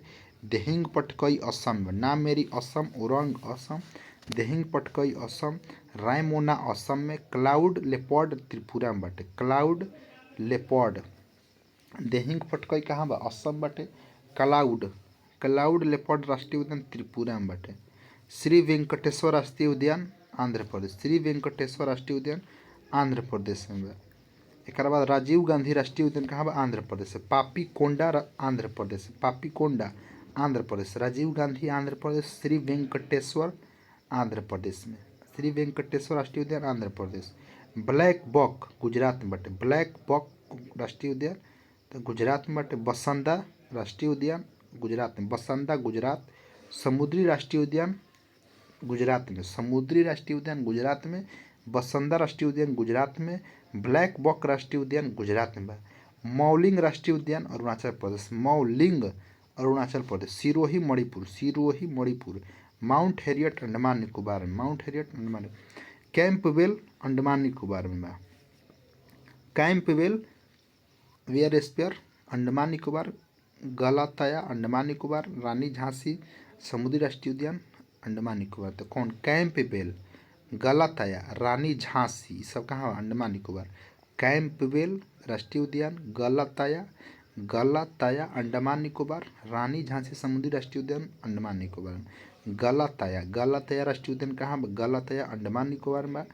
एक बाद रानी झांसी, रानी झांसी अंडमान निकोबार। एक कैंपबेल कहाँ बाटे? तो अंडमान निकोबार में। निरिंकी नागालैंड में बाटे, निरिंकी कहाँ बाटे? राष्ट्रीय उद्यान त नागालैंड बाटे। मोलेम गोवा में बाटे, निरिंकी नागालैंड, मोलेम गोवा में बा। मुरलेन मिजोरम, मुरलेन मिजोरम में। एक बाद फांग पुई ब्लू फाउंटेन राष्ट्रीय उद्यान मिजोरम बा। फांग पुई ब्लू फाउंटेन राष्ट्रीय उद्यान मिजोरम बाटे। फांग पुई ब्लू माउंटेन राष्ट्रीय उद्यान मिजोरम बाटे। महावीर हरिना तेलंगाना, महावीर हरिना तेलंगाना। मृगवनी हरिना, दूगो हरिना तेलंगाना में। महावीर मृगवनी तेलंगाना। पीन वैली सिंबलवारा खीरगंगा, पीन वैली सिंबलवारा, सिंबलवारा हो जी हिमाचल प्रदेश। सिंबलवारा, पीन वैली, खीरगंगा हिमाचल प्रदेश। प्रोजेक्ट चीता 1952 में भारत सरकार द्वारा चीतों को आधिकारिक तौर पर विलुप्त घोषित कर दिया गया था। 1952 ईस्वी में विलुप्त घोषित कर दिया गया। एक बाद 1947 ईस्वी में चीता पूरी तरह गायब हो गया था जब कोरिया रियासत के महाराजा रामानुज प्रताप सिंह देव ने भारत में अंतिम 3 एशियाई चीतों को गोली मार दिया था। कौन मार दिया था? रामानुज प्रताप सिंह। कोरिया रियासत के महाराजा रामानुज प्रताप सिंह, रामानुज प्रताप सिंह 1947 ईस्वी में 3 गोली मार दिलन। तो खत्म हो गया। कब विलुप्त घोषित हो? 1992 ईस्वी में। चीता का वैज्ञानिक नाम का रहे? एसिनोनिक्स जुबेटस रहे। चीता का वैज्ञानिक नाम जुबेटस, चीता का वैज्ञानिक नाम जुबेटस। चीता का संरक्षण कोष का मुख्यालय नामीबिया में है। चीता संरक्षण कोष का मुख्यालय नामीबिया में है। एक बाद सर्वाधिक संख्या में बाघ, राज्यों में सर्वाधिक संख्या महाराष्ट्र में है। तो 2022 तक भारत में कुल 556 वन्य जीव अभ्यारण्य है। 106 गो राष्ट्रीय उद्यान, वन्य जीव 566 गो। अंडमान निकोबार में 96 गो, राज्यों में 49 गो, महाराष्ट्र में 49 गो महाराष्ट्र में बटे वन्य जीव अभ्यारण्य। भारत में क्षेत्रफल के आधार पर सबसे बड़ा वन्य जीव अभ्यारण्य कच्छ डिजर्ट है। कच्छ डिजर्ट सबसे छोटा पिट्टी गुज इजलैंड लक्षद्वीप में है। सबसे छोटा वन्य जीव अभ्यारण्य पिट्टी एवं गुज इजलैंड लक्षद्वीप में है। सबसे बड़ा कच्छ डिजर्ट है। चंबल राष्ट्रीय चंबल वन्य जीव अभ्यारण्य 1978 में घड़ियाल संरक्षण हेतु बनाया गया था। राष्ट्रीय चंबल वन्य जीव अभ्यारण्य 1978 ईस्वी में घड़ियाल संरक्षण हेतु बनाया गया था। तो घड़ियाल संरक्षण 1978 में रहे चंबल राष्ट्रीय चंबल वन्य जीव अभ्यारण्य खातिर।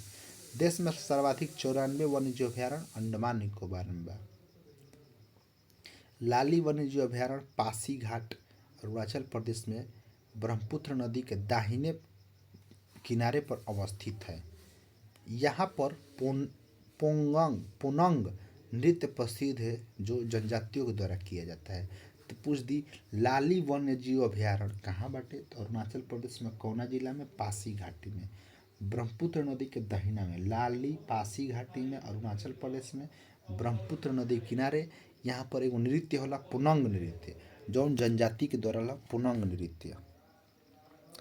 पखाल वन्य जीव अभ्यारण्य कहाँ बा? तेलंगाना में। पखाल कहाँ बाटे? तेलंगाना में। अबोहर पंजाब में बाटे। पखाल वन्य जीव अभ्यारण्य तेलंगाना में बाटे। पाराम्बिकुलम केरल बाटे, पंचमढ़ी मध्य प्रदेश में बाटे, पखोई वन्यजीव अभयारण्य अरुणाचल प्रदेश में, पखाल पूछी तेलंगाना, पखोई पूछी तो अरुणाचल प्रदेश में।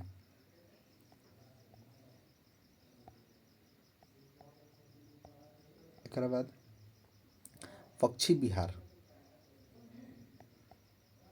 पक्षी बिहार में रंगाथी टट्टू पक्षी बिहार मैसूर में बाटे। एक मालापट्टी पक्षी बिहार नीलौर आंध्र प्रदेश में। सलीम अली पक्षी बिहार गोवा में बा। सलीम अली पक्षी बिहार कहाँ बा? गोवा में। पार्वती अर्गा पक्षी बिहार उत्तर प्रदेश, पार्वती अर्गा उत्तर प्रदेश। एक बाद कौंडिया पक्षी बिहार आंध्र प्रदेश में, कौंडिया आंध्र प्रदेश में। सलीम अली पक्षी बिहार, सलीम अली राष्ट्रीय लगा दी तो जम्मू कश्मीर, सलीम अली पक्षी बिहार गोवा। और मल्लापट्टी पक्षी बिहार आंध्र प्रदेश, मालापट्टी पक्षी बिहार आंध्र प्रदेश। रंगाथी टट्टू कर्नाटक बटे, रंगाथी टट्टू कर्नाटक बटे। मालापट्टी आंध्र प्रदेश, मालापट्टी आंध्र प्रदेश। कौंडिया आंध्र प्रदेश। भारत में लगभग 72 गो अभयारण्य, पक्षी अभयारण्य। बायोस्फीयर 566, राष्ट्रीय उद्यान 106, पक्षी बिहार 72, पक्षी बिहार 72 गो। पहला बाघ रिजर्व, अब जो बाघ reserve tiger man of India श्रृंखला कल 1973 में कार्यक्रम स्टार्ट भई रहे। पहला बाघ रिजर्व जिम कार्बेट हटे, 1973 में टाइगर रिजर्व घोषित भई रहे। जिम कार्बेट पहला हटे, पहला हो गया। राष्ट्रीय उद्यान पूछी 36 में, बाघ कब घोषित कल गए तो 1973 में करा के घोषित भई। सबसे बड़ा पूछी तो नागार्जुन श्रीशैलम आंध्र प्रदेश में। सबसे बड़ा बाघ रिजर्व आंध्र प्रदेश नागार्जुन। सबसे छोटा बोर बाघ रिजर्व महाराष्ट्र में। सबसे छोटा बाघ रिजर्व बोर महाराष्ट्र, सबसे छोटा बाघ रिजर्व महाराष्ट्र में। और सर्वाधिक ऊंचाई पर अवस्थित नामदफा अरुणाचल प्रदेश, सर्वाधिक ऊंचाई पर स्थित बाघ रिजर्व नामदफा अरुणाचल प्रदेश में। सर्वाधिक ऊंचाई पर नामदफा अरुणाचल प्रदेश। सबसे अधिक बाघ, अधिक पूछी बाघ तो बांधवगढ़ मध्य प्रदेश, सबसे अधिक बांधवगढ़ मध्य प्रदेश। सर्वाधिक ऊंचाई पर बाघ नामदफा अरुणाचल प्रदेश। सबसे छोटा तो बोर महाराष्ट्र में, सबसे छोटा।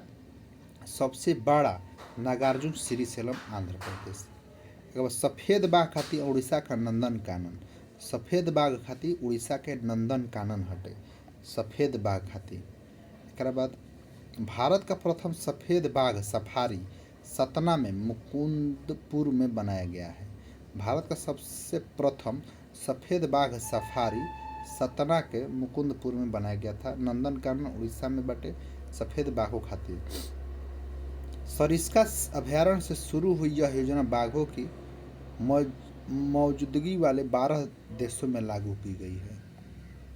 एक बाद बाघ शिखर सम्मेलन 2002 में पिट्सबर्ग रूस में आयोजित किया गया था। बाघों एवं उसके प्रकृति आवासों के संरक्षण के लिए विश्व का पहला बाघ शिखर सम्मेलन हुआ है। बाघ शिखर सम्मेलन 2010 में पिट्सबर्ग रूस में हुआ।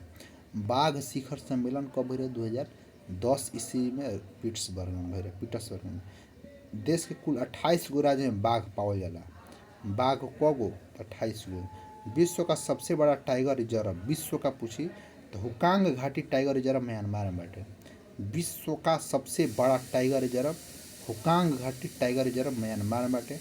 भारत में सबसे बड़ा नागार्जुन श्रीशैलम आंध्र प्रदेश। एक बाद विश्व का सबसे बड़ा हुकांग घाटी टाइगर रिजर्व म्यांमार में, हुकांग घाटी। एगो ओरंग असम बाटे, कमलंग अरुणाचल प्रदेश बा। एक बाद तमोर पिंगला छत्तीसगढ़ में, तमोर पिंगला छत्तीसगढ़ में बाटे। तमोर पिंगला जो ना गुरु घासीदास और तमोर पिंगला जो ना तिरपानवा हटे, ठीक बना तिरपानवा है।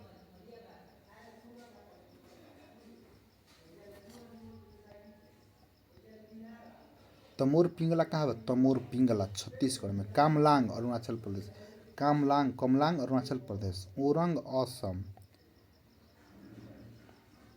एक बाद कालकड़म मुंद थेरई तमिलनाडु में। 1973 ईस्वी में ओहर 9 गो टाइगर रिजर्व रहे। श्रीशैलम का विस्तार तेलंगाना राज्य में भी। श्रीशैलम जो आंध्र प्रदेश में, नागार्जुन श्रीशैलम तेलंगाना और आंध्र प्रदेश में भी बाटे। एक बाद संरक्षण एवं समुदाय रिजर्व आगार आगार 2002 में वर्ष 2002 में वन्य जीव संरक्षण अधिनियम 1972 ईस्वी वन्य जीव संरक्षण अधिनियम 1972 ईस्वी में संशोधन कर इसमें संरक्षण रिजर्व एवं समुदाय रिजर्व को जोड़ा गया था। इस दोनों घोषणा राज्य सरकार द्वारा की जाती है। तो 2002 में एगो 1972 के संशोधन में भई रहे ओकरा में संरक्षण रिजर्व और समुदाय रिजर्व को जोड़ल गई रहे। तब पूछ दी संरक्षण रिजर्व अब समुदाय रिजर्व के कब जोड़ल गई रहे तो 2002 ईस्वी में 1972 के स्टॉकहोम सम्मेलन वन्य जीव संरक्षण अधिनियम के तहत 2002 ईस्वी में समुदाय रिजर्व और संरक्षण रिजर्व दूगो रिजर्व जोड़ल गई रहे।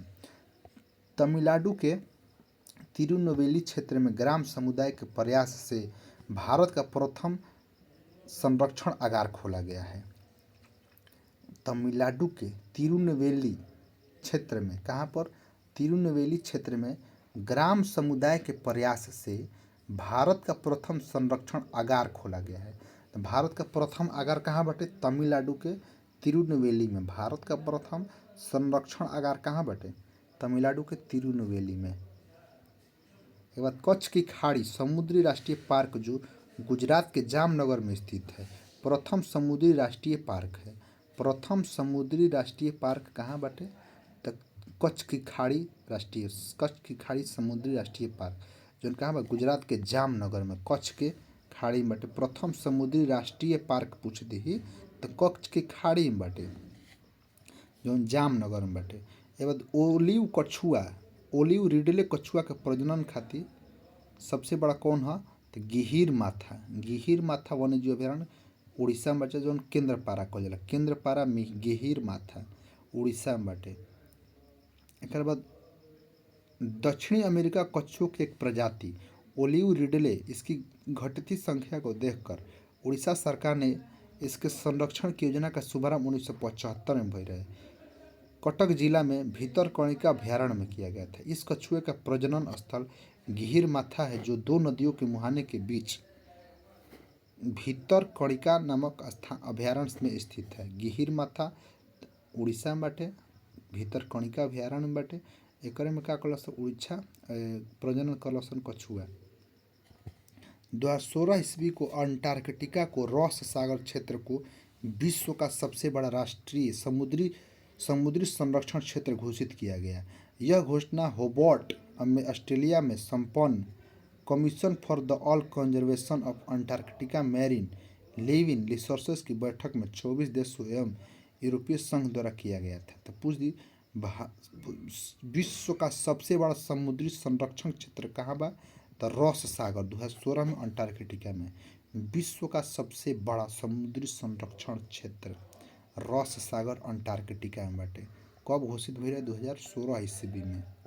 रॉस सागर पृथ्वी पर मौजूद अंतिम अपरिवर्तित समुद्री तंत्र है। तो पूछ दी पृथ्वी पर मौजूद अंतिम अपरिवर्तित समुद्री तंत्र कौन सा है तो रॉस सागर। पृथ्वी पर मौजूद अंतिम अपरिवर्तित समुद्री परितंत्र कौन सा है तो रॉस सागर। विश्व का दूसरा सबसे बड़ा संरक्षित समुद्री क्षेत्र अमेरिका के हवाई तट पर स्थित पापाह नाउ मोकुआकू समुद्री राष्ट्रीय उद्यान है। तो पहला पूछी तो रॉस सागर अंटार्कटिका में बाटे। दूसरा हो गल अमेरिका के हवाई तट पर पापाह नाउ मोकुआसुकी समुद्री राष्ट्रीय स्मारक है।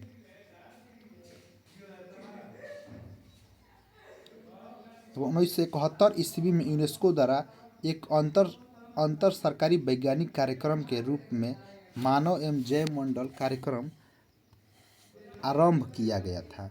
1971 ईस्वी द्वारा एक अंतर सरकारी वैज्ञानिक कार्यक्रम के रूप में मानव एवं जैव मंडल कार्यक्रम का आरंभ किया गया था। 1971 ईस्वी में जैव मंडल शब्द सर्वप्रथम एडवर्ड सुयस दिल रहे।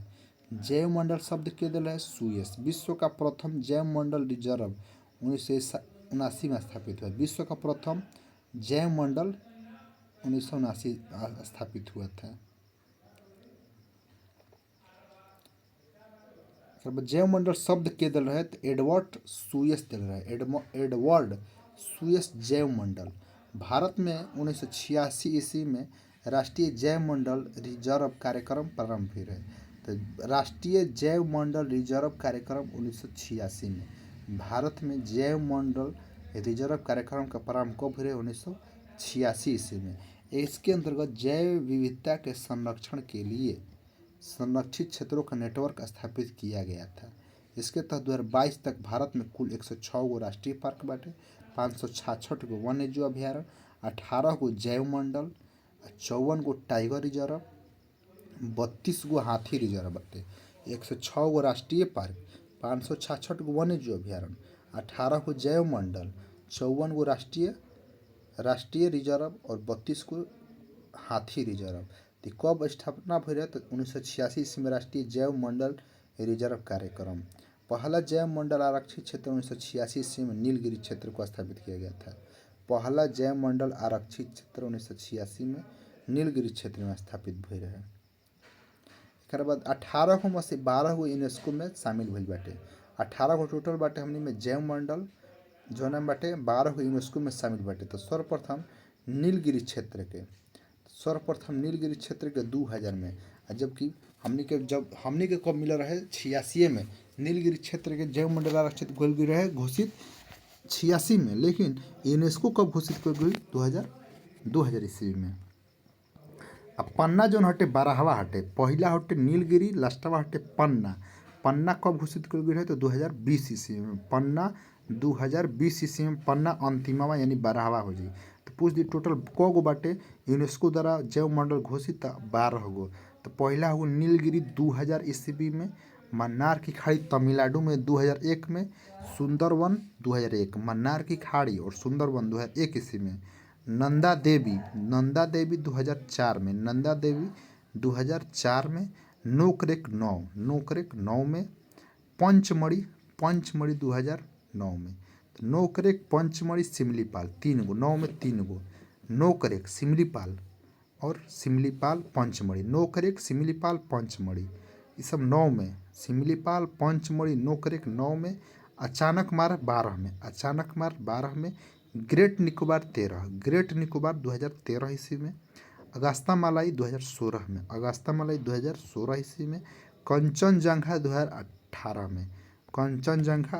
में, पन्ना 2020 ईस्वी में, पन्ना 2020 में। एक बाद बीज बैंक के अंतर्गत कृषि की महत्वपूर्ण प्रजातियों तथा उन्नत बीजों को संरक्षित किया जाता है। एक बाद जीन बैंक फसल एवं पौधा खातिर दिल्ली में। जीन बैंक कहाँ था? फसल और पौधा रहित दिल्ली में। पादप आनुवंशिकी संस्थान पालतू पशुओं खातिर रही तो करनाल में। राष्ट्रीय पादप अनुशांसिक संस्थान कहाँ बाटे? तो दिल्ली में बाटे।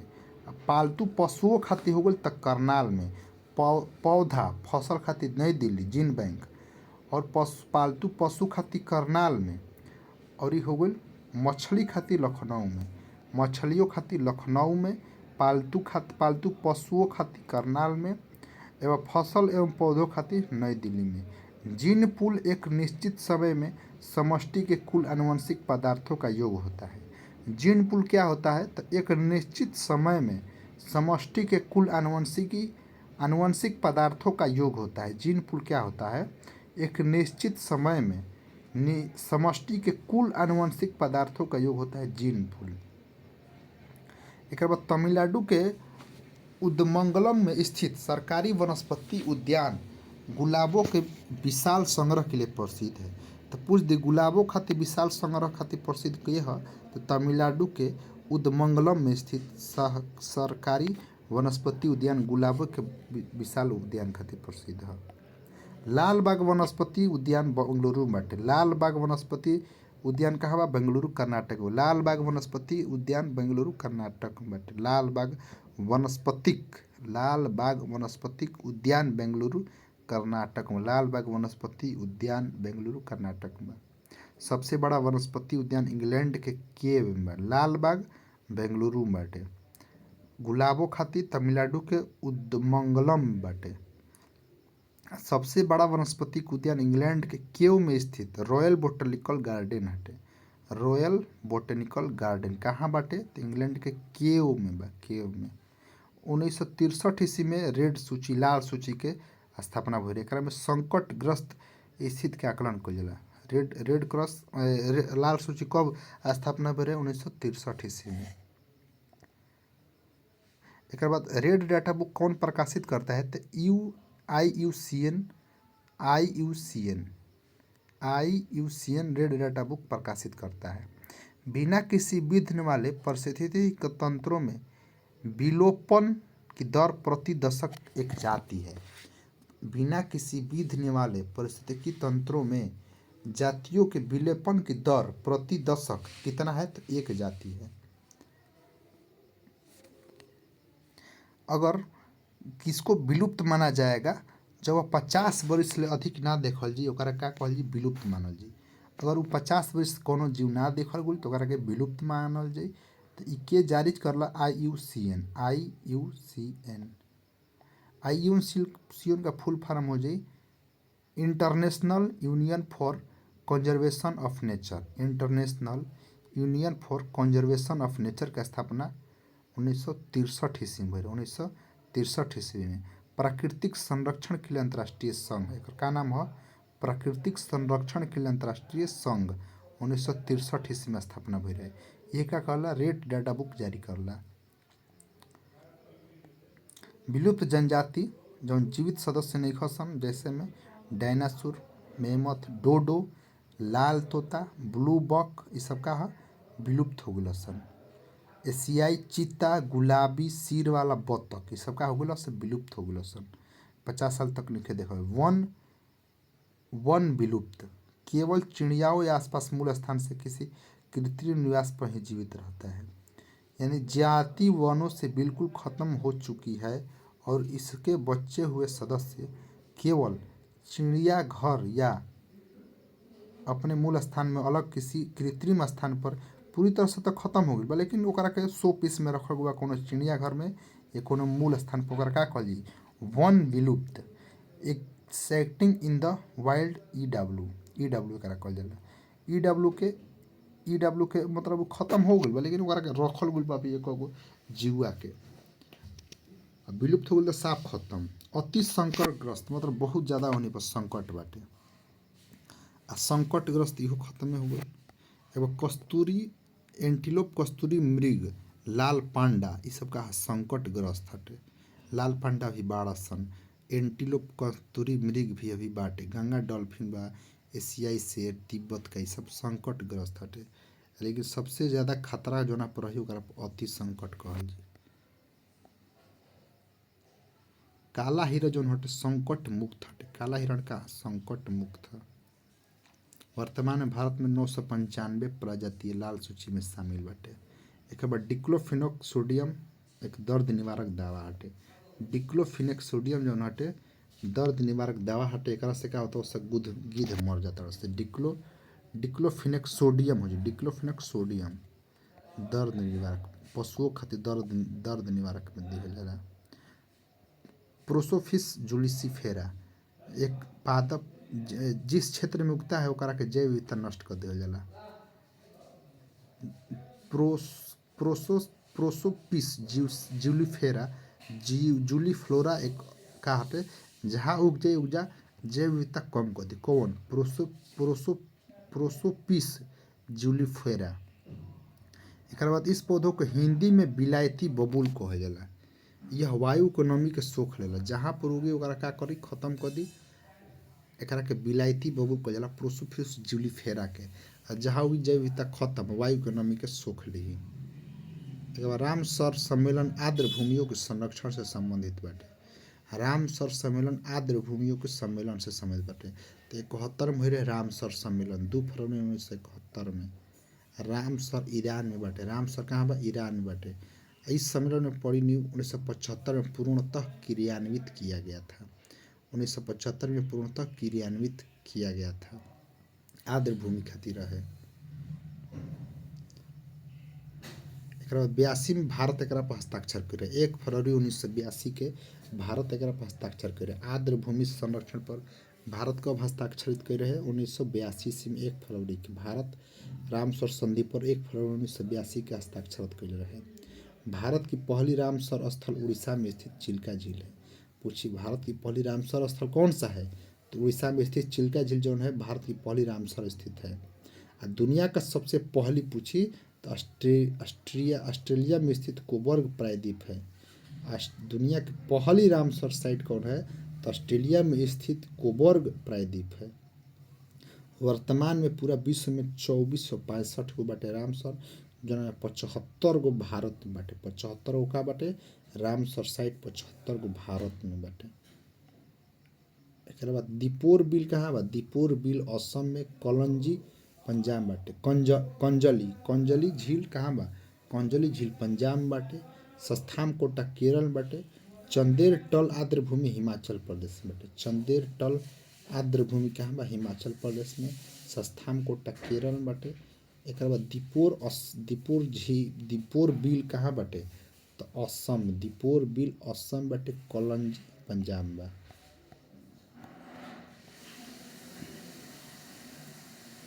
भारत में आर्द्रभूमियों के अंतर्गत सर्वाधिक क्षेत्रफल वाला राज्य गुजरात है। तो सर्वाधिक क्षेत्रफल वाला राज्य पूछी तो राजस्थान, और दूसरा आंध्र प्रदेश के बाटे। विश्व आर्द्रभूमि दिवस 2 फरवरी के मनावल जाला। भौगोलिक क्षेत्रफल का लगभग भारत में कुल आर्द्रभूमि क्षेत्रफल, भारत के भौगोलिक क्षेत्र का लगभग सबसे ज़्यादा क्षेत्रफल वेम्बनाड झील के। पूरा भारत भर में राज्य को पूछी तो गुजरात के प्रॉपर एगो रामसर कौन आर्द्रभूमि, तो वेम्बनाड झील बाटे, केरल में बाटे। एवं वाला गुजरात है। सबसे बड़ा रामसर स्थल सुंदरबन राष्ट्रीय उद्यान है। सबसे बड़ा सुंदरबन राष्ट्रीय उद्यान। सबसे छोटा रेणुका आर्द्रभूमि झील जो हिमाचल प्रदेश में बाटे। सबसे अधिक रामसर स्थल तमिलनाडु में 14 गो आर्द्रभूमि क्षेत्र बाटे। सबसे बड़ा राज्य गुजरात, सबसे बड़ा आर्द्रभूमि तो वेम्बनाड झील सबसे बड़ा, सबसे ज़्यादा क्षेत्रफल वेम्बनाड का, सबसे बड़ा सुंदरबन, सबसे छोटा रेणुका, सबसे तमिलनाडु में कोगो तो 14 गो आर्द्रभूमि बाटे। तो पूछी सबसे क्षेत्रफल ज़्यादा वाला गुजरात हो जाए, दूसरा स्थान पर आंध्र प्रदेश आर्द्रभूमि में। एक बाद क्षेत्रफल में, भौगोलिक क्षेत्रफल में सबसे ज़्यादा क्षेत्रफल वेम्बनाड कुल के बाटे। सर्वाधिक आर्द्रभूमि क्षेत्रफल वाला राज्य गुजरात हो गई। राज्य पूछी गुजरात, एगो हो गई वेम्बनाड झील केरल में बाटे। और सबसे बड़ा रामसर स्थल पूछी तो अरे सुंदरबन। सबसे बड़ा रामसर स्थल सुंदरबन पश्चिम बंगाल। सबसे छोटा रेणुका आर्द्रभूमि हिमाचल प्रदेश में। और सबसे अधिक तमिलनाडु में 14 गो। एक बाद भारतीय संसद द्वारा जैव विविधता अधिनियम 2002 को पारित किया गया था। 11 दिसंबर 2002 को पारित किया गया था। भारतीय राष्ट्रीय जैविक विविधता प्राधिकरण की स्थापना 2003 में किया गया था। इसका मुख्यालय चेन्नई में है। भारतीय राष्ट्रीय जैव विविधता अधिनियम 2002 में भारतीय राष्ट्रीय जैविक विविधता प्राधिकरण की स्थापना हो गई है 2003 में। प्राधिकरण का स्थापना 2003 में, अधिनियम 2002 में, जो कि मुख्यालय चेन्नई में बटे। प्राधिकरण आई रहे 3 में, अधिनियम आई रहे 2002 में, मुख्यालय कहाँ बाटे, चेन्नई में। जैव विविधता संरक्षण योजना की शुरुआत 91-92 में भई रहे।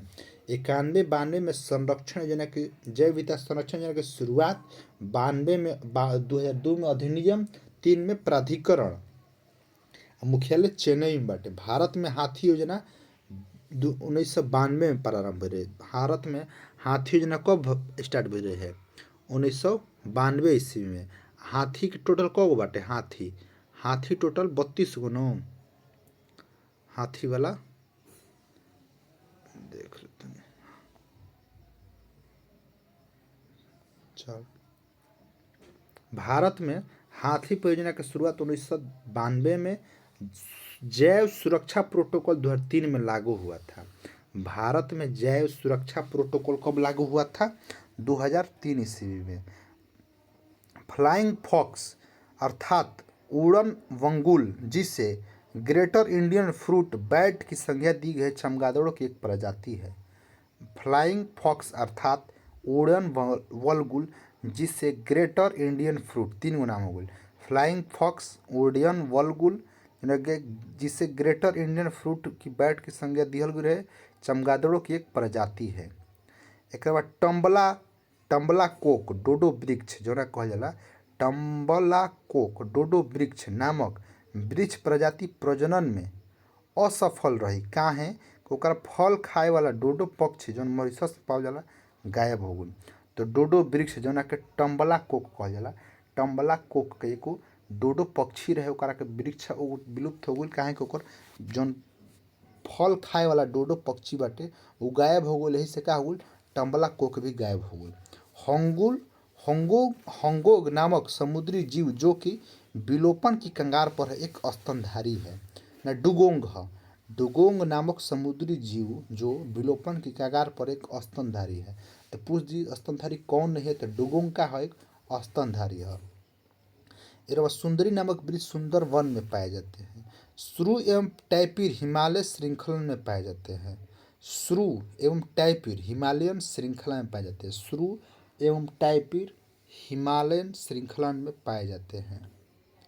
अंडमान एवं निकोबार के समुद्री जीव जंतुओं में डुगोंग, डॉल्फिन, व्हेल, साल्ट एवं क्रोकोडाइल लवण जल वाला मगर जिसको क्रोकोडाइल मगर कहते हैं, समुद्री कक्ष, समुद्री सांप आदि सामान्य रूप से बहुता में पाए जाते हैं। फूलों की घाटी नेशनल पार्क पूर्णतया शीतोष्ण अल्पाइन कटिबंध में स्थित है। फूलों की घाटी नेशनल पार्क जो है शीतोष्ण अल्पाइन कटिबंध में स्थित है। शीतोष्ण अल्पाइन कटिबंध में फूलों की घाटी नेशनल पार्क जो है शीतोष्ण अल्पाइन में कटिबंध में स्थित है। शीतोष्ण अल्पाइन में फूलों घाटी नेशनल पार्क। फूलों की घाटी वाले नेशनल उद्यान फ्रैंक स्माइथ और होल्ड्सवर्थ ने खोजा था। फूलों की घाटी वाले राष्ट्रीय उद्यान के खोजले रहे, तो फ्रैंक स्माइथ और होल्ड्सवर्थ खोजल रहे। फूलों की घाटी वाला राष्ट्रीय उद्यान के खोजल रहे, फ्रैंक स्माइथ और होल्ड्सवर्थ खोजल रहे। दाचीगम राष्ट्रीय उद्यान में होंगुल मृग, दाचीगम जम्मू कश्मीर जो बाटे होंगुल मृग खातिर प्रसिद्ध हटे। किबू लामजाऊ मणिपुर बाटे जौन संगाय हिरण खातिर प्रसिद्ध हटे, संगाय हिरण खातिर। दाचीगम होंगुल मृग खातिर। कान्हा राष्ट्रीय उद्यान बारहसिंघा खातिर हटे। कान्हा राष्ट्रीय उद्यान बारहसिंघा के लिए, किबू लामजाऊ संगाल हिरण के लिए संगाय हिरण खातिर, और दाचीगम होंगुल मृग खातिर, दाचीगम होंगुल मृग खातिर। लाल पांडा पूर्वी हिमालय क्षेत्र में पाया जाता है।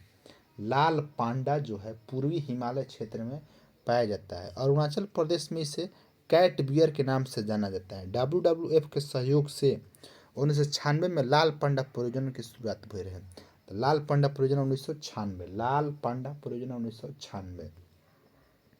मगरमच्छ संरक्षण 1974, मगरमच्छ संरक्षण 1974। केंद्रीय मगरमच्छ प्रजनन एवं प्रबंधन प्राधिकरण की स्थापना संस्थान हैदराबाद में स्थित है।